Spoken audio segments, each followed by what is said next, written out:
I totally forgot what a mess I left here. But I was right, wasn't I? A real gem we've got here. Well then, let's waste no more time and get to it, shall we? What? Now would you look at that?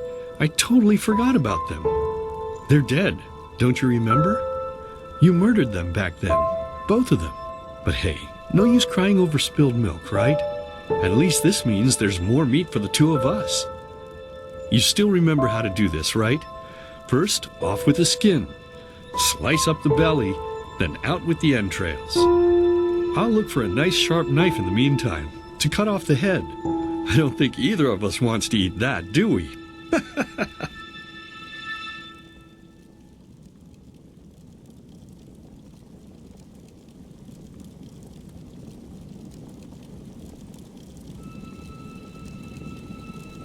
Oh, silly, what's this again? We both know that's a lie. You did it. I remember it all. First, you set this horrible fire to your sister's crib. She screamed and screamed, and Mommy heard it, but when she finally got there, nothing was left of her but burnt flesh. And, oh gosh, do we really need to go through this again? You know how sad it makes me when you do this. You killed them, period. No matter how often you tell me you didn't, it changes nothing. You hear me? Nothing. Now please, let's start cooking. I'm so bloody damn hungry.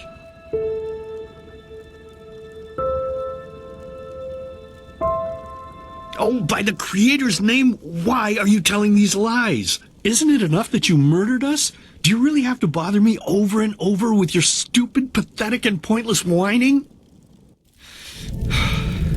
You know, sometimes I wish the Creator would have made me just a little less merciful.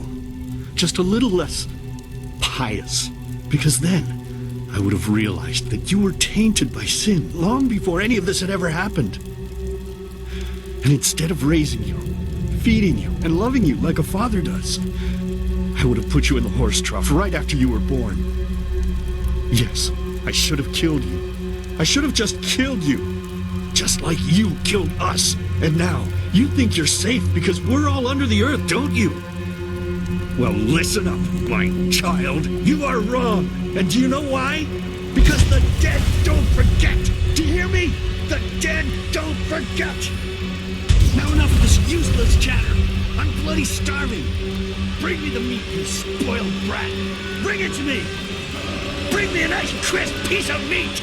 Bring me a nice crisp piece of meat. Bring me a nice crisp piece of meat. Bring me a nice crisp piece of meat. Bring me a nice crisp piece of meat.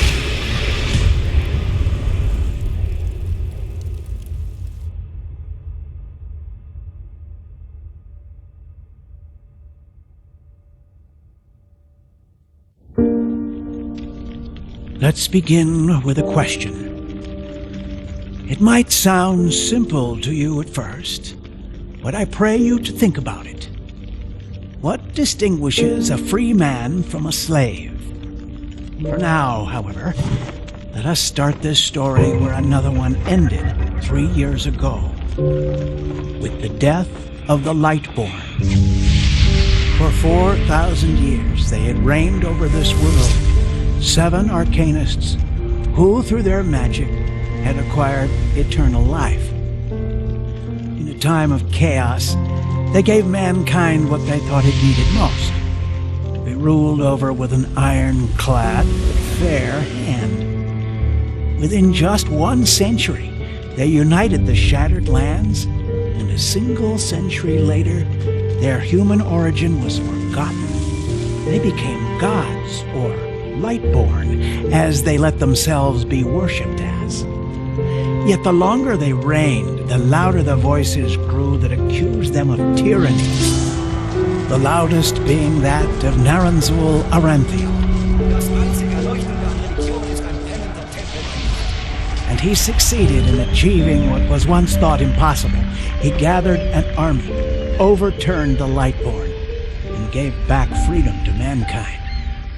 However, the price for this was high, because where there are gaps of power, fights erupt.